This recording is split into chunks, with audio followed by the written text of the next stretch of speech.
నమస్కారం అండి. నా పేరు చాందిని. నేను కమ్యూనిటీ హెల్త్ ఆఫీసర్గా జానంపేట విలేజ్లో వర్క్ చేస్తున్నాను. గత 6 సంవత్సరాలుగా నేను ఈ జాబ్ చేస్తున్నానండి. ఇది మా 7వ సంవత్సరం. ఆయుష్మాన్ ఆరోగ్య భారత్ నిబంధనల ప్రకారం 6 సంవత్సరాలు ఎవరైతే పూర్తి చేసుకున్నారో వాళ్ళందరినీ రెగ్యులర్ చేయాలండి. మేము ముఖ్యమైన డిమాండ్ అదే సార్. రెగ్యులర్ చేయమని మేము అడుగుతున్నాం. ఇప్పటిదాకా గత ప్రభుత్వం కానీ ఇప్పుడు కానీ రెగ్యులర్ చేస్తామన్నమాట ఎవరో చెప్పలేదు సార్. ఖచ్చితంగా రెగ్యులర్ చేయాలి అని చెప్పి అడుగుతున్నాం సార్. అదేవిధంగా నిర్దిష్టమైన జాబ్ చార్ట్ కావాలని అడుగుతున్నాం సార్. మేము మా వర్క్స్తో పాటు వేరే అసైన్ చేసిన వర్క్స్ అన్నీ మా హయ్యర్ ఆఫీసర్స్ ఏ అయితే వర్క్ అసైన్ చేశారో ఆ ప్రతి ఒక్క వర్క్ మేము చేస్తున్నాం సార్. అలా చేయడం వల్ల మాకు చేయడానికి ఇబ్బంది ఏం లేదు. అలా చేయడం వల్ల మాకు ఇన్సెంటివ్స్ అని ఏ అయితే ప్రభుత్వం ఇస్తున్నామని చెప్తున్నారో ఆ ఇన్సెంటివ్స్లో కోత విధించుకోవడానికి మేమే పాత్రలు అవుతున్నాం సార్. అదేంటి అంటే మాకు 15,000 ఇన్సెంటివ్స్ ఇస్తున్నారు, 40,000 జీతం ఇస్తున్నారని చెప్తున్నారు. ఆ 40,000 జీతం అనేది పేపర్కే పరిమితం అయిపోయింది సార్. ఈ బాధని అర్థం చేసుకోమని అడుగుతున్నాం. అదేవిధంగా మా సిహెచ్ఓలు సార్ హెల్త్ మినిస్టర్ గారిని కలవడం జరిగింది. దానికి హెల్త్ మినిస్టర్ గారు అనుకూలంగా స్పందించకపోగా ఆయన మమ్మల్ని విమర్శించేంత గొప్ప మనసు గలవారు సార్ మా హెల్త్ మినిస్టర్ గారు. మిగిలిన ఎమ్మెల్యేస్ అందరి దగ్గరికి వెళ్ళి సార్ మా బాధలు ఇవి అని చెప్తే వాళ్ళు ప్రతి ఒక్కరు అనుకూలంగా స్పందించి మేము మినిస్టర్ గారికి తెలియజేస్తామని చెప్పారు సార్. మాకు సపోర్ట్ చేయాల్సిన మా హెల్త్ మినిస్టర్ గారు మాత్రం మమ్మల్ని గొప్ప మనసుతో విమర్శించి మేము చిన్న మనసుగా సమర్థించుకుని మేము మా మినిస్టర్ గారే అన్నారులే అని మేము సర్ది చెప్పుకుని ఇంకా ఇక్కడ కూర్చున్నాం సార్. అయినప్పటికీ మాకు బాధ ఉంది సార్. ఎందుకని అంటే మా ఎఫ్ఆర్ఎస్ చెక్ చేయండి సార్. మేము రాత్రి 7 గంటలకు కూడా 8 గంటలకు కూడా ఎఫ్ఆర్ఎస్ వేసేవాళ్ళు ఉన్నాం.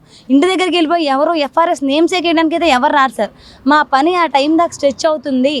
మాకు అసైన్ చేసిన వర్క్స్ ఆ టైం దాకా పడుతున్నాయి కాబట్టి మేము ఉదయం 9 గంటల నుంచి రాత్రి 7-8 గంటల వరకు చేసేవాళ్ళం ఉన్నాం సార్. దయచేసి మా జాబ్ చార్ట్ని పరిశీలించమని అడుగుతున్నాం సార్. మీరు ఏవైతే మేము చేయట్లేదు 10,000 12,000 ఇస్తారని చెప్పి మీరు మాట్లాడడం చాలా బాధాకరమైన విషయం సార్. 10-12,000 sir daily wage. కూలికి వెళ్ళే ప్రతి ఒక్కరికి కూడా 500-600 రోజుకి ఈజీగా వస్తున్నాయి సార్. ఒక సెడెంటరీ వర్కర్ని తీసుకుంటే 1,000 రూపాయలు వస్తుంది సార్ ఒక టాపిక్ వాళ్ళకి. మాకేం వస్తున్నాయి సార్? అడిగితే 12,000 వస్తున్నాయి అంటారు. హోటల్లో రిసెప్షనిస్ట్లకి ఇస్తున్నారు సార్ 12,000. మేము కన్స్ట్రక్షన్ చేసేవాళ్ళం కదా సార్, మనుషులతో డీల్ చేసేవాళ్ళం. రోగాలతో ట్యాబ్లెట్స్ ఇచ్చి వాళ్ళని లైఫ్ సేవ్ చేసేవాళ్ళం సార్. మమ్మల్ని ఇంత విమర్శిస్తారా సార్ మీరు అందరి ముందు? మాకు సపోర్ట్ చేయాల్సింది పోయి 12,000 10,000 కరుణించాల్సింది మీరే. హెల్త్ మినిస్టర్ గారు అయ్యుండి కాలయముడై నేను చెయ్యను, ఉద్యోగం నుంచి పీకేస్తాను, మిమ్మల్ని ఇక్కడి నుంచి పంపించేస్తాను అనడం మీ యొక్క స్థాయికి శోభాతనీయం కాదు సార్. ఒకసారి ఆలోచించండి. మా మనసులు బాధపడుతున్నాయి సార్. మేము బాధతో ఆవేదనతో ఇక్కడికి వచ్చాం సార్. అమ్మాయిలు సార్ వచ్చి మా ఇబ్బందులు ఇవి అని చెప్తే మీరు ప్రతికూలంగా స్పందించకపోగా వేలు చూపించి మాట్లాడతారా సార్? అది న్యాయం కాదు సార్.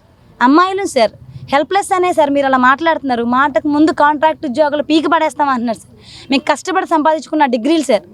ఊరికే ఒక పేపర్ నోటిఫికేషన్ ఇస్తే ప్రైవేట్ జాబ్లాగా వెళ్ళి మా సర్టిఫికేట్స్ చూడండి మాకు రెన్యువల్ ఉంది జాయిన్ చేసుకోమనట్లేదు సార్. మేము ఎగ్జామ్ రాసి మళ్ళీ 6 నెలలు మీరు కోర్సు ఇంకొకటి పెడితే ఆ కోర్సులో కూడా మేము ఉత్తీర్ణత పొంది ఇక్కడ కూర్చున్నాం సార్.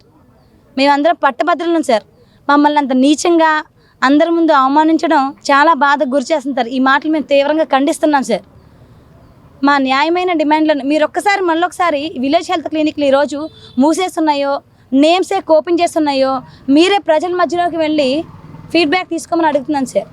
మేము ఇక్కడ కూర్చున్నాము ఇవాళ ఎన్ని సెంటర్స్ ఓపెన్ చేస్తుంటాయి ఎంతమంది ట్రీట్మెంట్ ఇక్కడ లేదు అని ఫీల్ అవుతున్నారు. మీరు జెన్యూన్ ఫీడ్బ్యాక్ తీసుకోండి సార్. మళ్ళొకసారి మమ్మల్ని చెక్ చేయండి.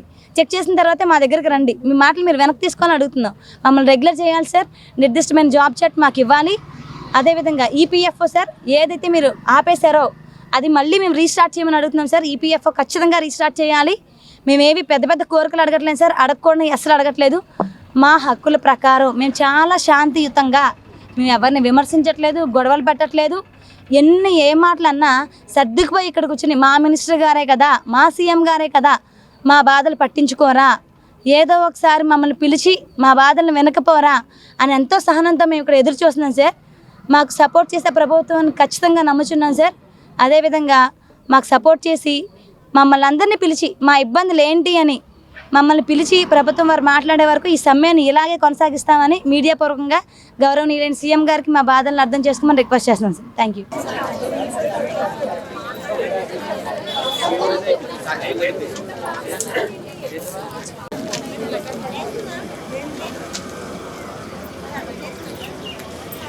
We want justice. We want justice. We want justice. We want justice.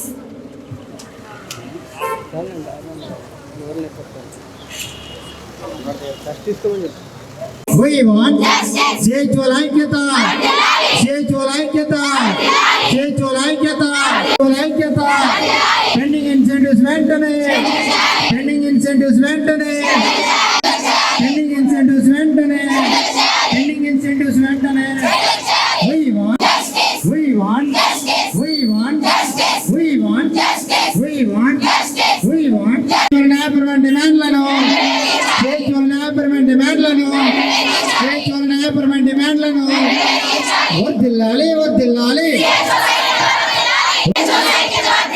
వర్ధిల్లాలి వర్ధిల్లాలి ఉద్యోగ భద్రత వెంటనే స్వేచ్ఛల ఐక్యత స్వేచ్ఛల ఐక్యత స్వేచ్ఛల ఐక్యత. We want justice.